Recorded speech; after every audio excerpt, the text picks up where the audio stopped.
No, I don't give a damn. See me around town in a transit van, get in a chase off a helicopter. Hiya. Today we are working on a sexy, powerful vehicle. Not that one, this one. And we're doing something nice and basic actually. We are doing, let's wait for it. Yes! Look at that. So it's time to service the oil on this transhitter.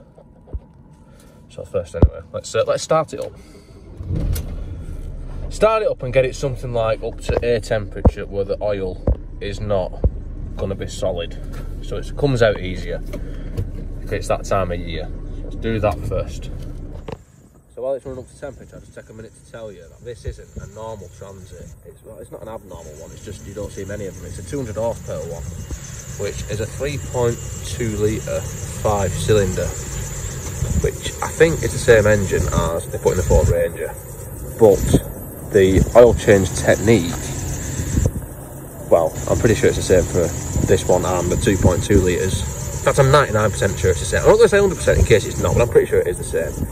So if you're watching it for one of them, it should be the same, just less oil, you know. And it's also the same van as what I featured in another video where I was doing the EGR cooler, which was a bit of a ball sack to do actually. And I can hear that the fan belt could do with doing as well. So that might be in a future video as well. Probably not though. Anyway, a useful thing about these is, you know, I've got the engine running. I need to open the bonnet now. Pretty silly because you need the key. So I've got to turn it off, and now we have retrieved the key. We can open the bonnet, turn it to the left, then turn it to the right. And as you turn it to the right, you need to sort of turn it and lift it at the same time. If you've only got one arm, this isn't actually that easy. Ah, you fucker. Yes.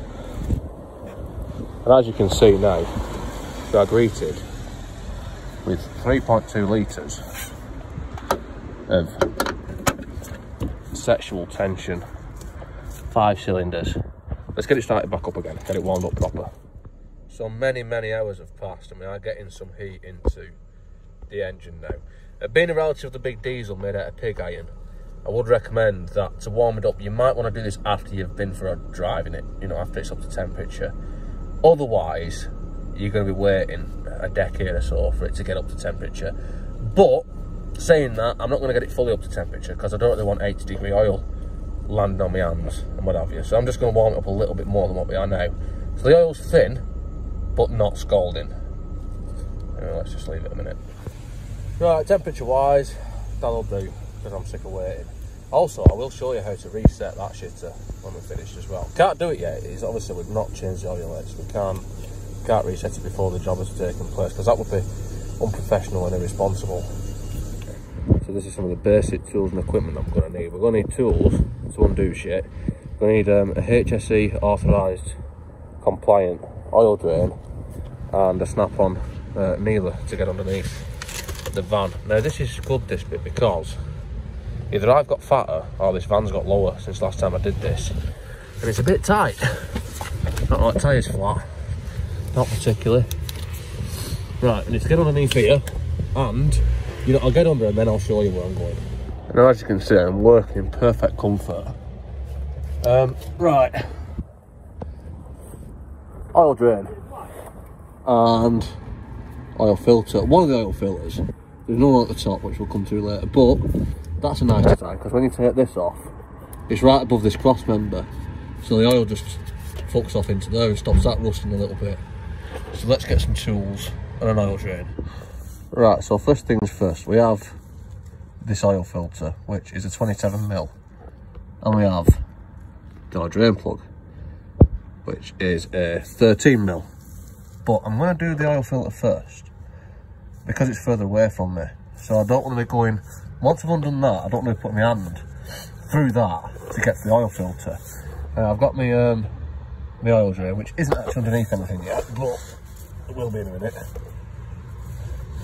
And this is where we cause Exxon Valdez sort of shit. Let's get that shit underneath there now. Fucking hell. Now the oil filter is only made out of plastic because it's an elephant type filter inside, so it's not actually going to be particularly massively tight. But we undo that, and as we undo it, then it's going to piss oil out everywhere. So you might need both hands to do this, to be honest with you. But I'm just going to physically turn this in an anti-clockwise direction until it becomes loose enough to turn by hand. Yeah.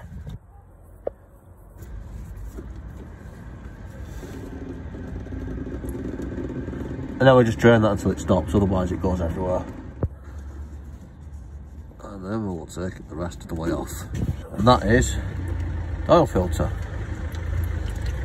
which I'll put in a safe place. Right, so this is our oil filter. So we need to carefully remove this without making a mess. Nice clean diesel oil. It just pulls out, actually. I say it just pulls out, but it's not just pulling out. It's meant to just pull out. Yeah. I need two hands. Yes. So there's our old filter removed. And then we'll clean this with a rag, because obviously we're living in a sterile environment here. And being a premium quality box filter, we've got a new one of these, so we'll take that one off and fuck that off. Then put the new one on. Not forgetting to put a bit of jizz around it so it lubricates the seal when you put it back on. So a bit of used oil, nice and sexual. And the filter just pushes on. Yeah. There it is.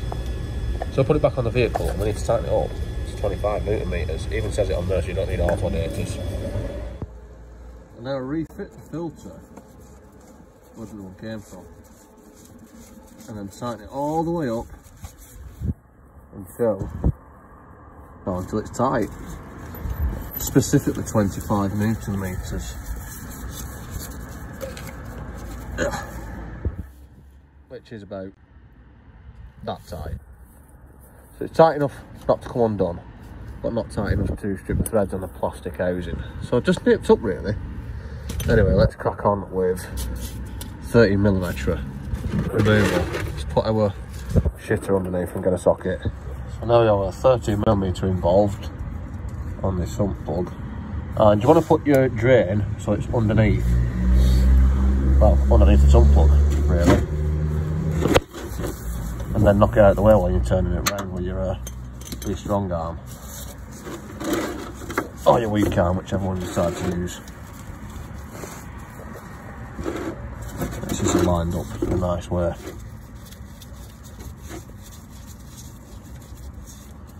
Ready. Ready. Yes! So whilst we're waiting for the shitter to finish draining, we can take a bit of toss around and we can clean our sump plug. But these aren't like conventional, they don't have, it's like got black nose. They don't have a copper washer or an aluminium washer. They've got a rubber washer. So it's fully protected by a rubber. So I'll wait for it to finish draining and then we'll put this back in. There's another filter to change. I haven't forgot there's a sludge extractor as well, which I'm going to change, but I can do that when I'm finished underneath here. But I'll wait for that shitter to finish dripping, get as much out as possible, then put that back in. I think that's probably stopped about as much as it's going to stop. So put our sump plug back in.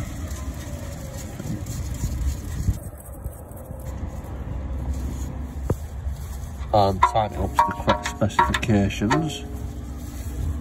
About there. Now we have pulled this out from underneath, where I've done getting stuck under there. So all the work now is from the top. Also, used engine oil, diesel engine oil. If you want to like black blood stain for your fence, not a bad shout. Anyway, let's crack on with this shitter.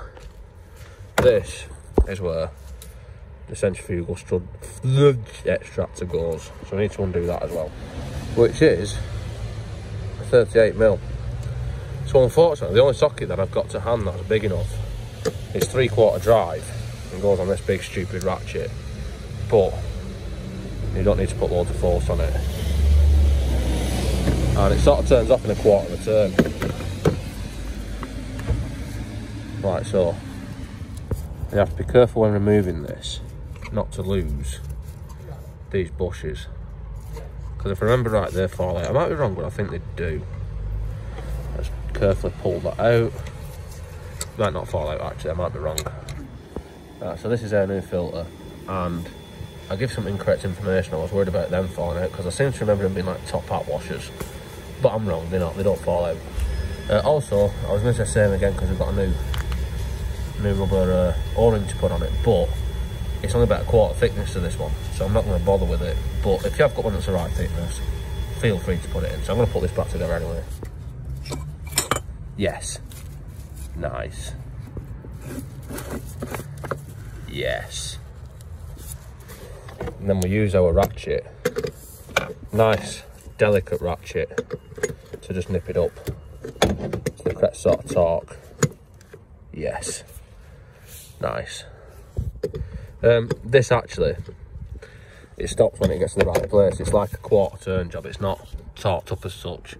So when you tighten it up, it sort of goes so far and then stops. Unless you want to pull it really hard, and it probably would go further with, you know, if I'm pulling on the end of that.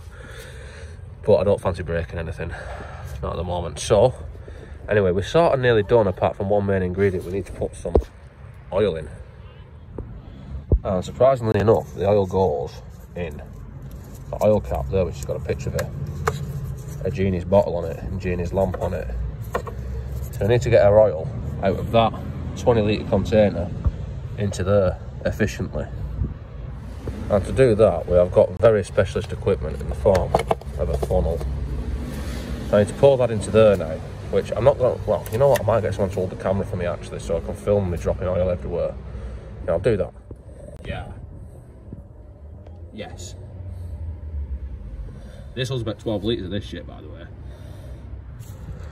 And then we keep on filling until we have oil on the dipstick to sort of a satisfying level. It's about halfway up at the moment, which will be enough to start it. So let's put it all back together. Take our funnel, put it into there.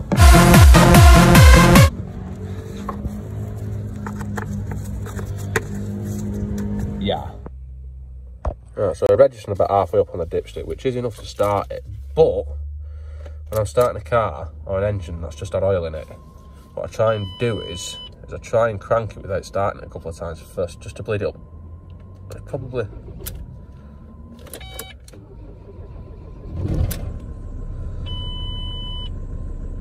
so the oil filter fills up.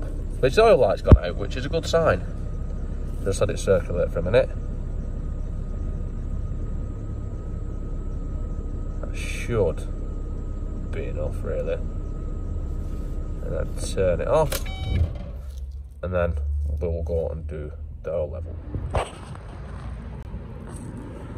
Now we're back round to put another litre or so of oil in it to get it up to, well, just underneath the top mark. Yeah, that'll do.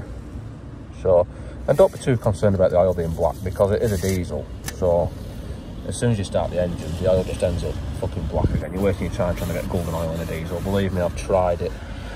So that is pretty much completed. Let's get that on properly.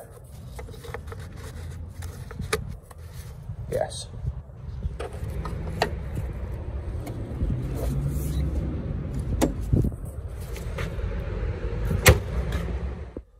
So now we've carried out an oil change.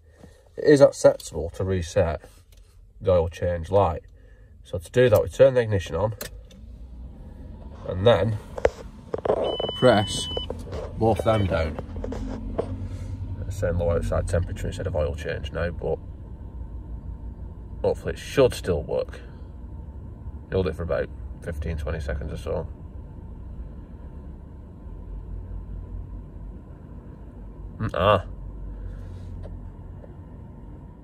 And even though it didn't actually show it resetting because it was saying that it's cold, like I didn't already fucking know it's cold, it has actually reset.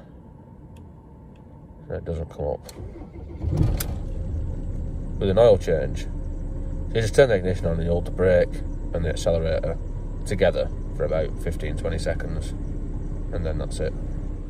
And that is to do an oil change and reset the service interval on a Mk7 transhitter. So that is it, that is all. Don't forget to comment, like, subscribe, and I'll see you next time.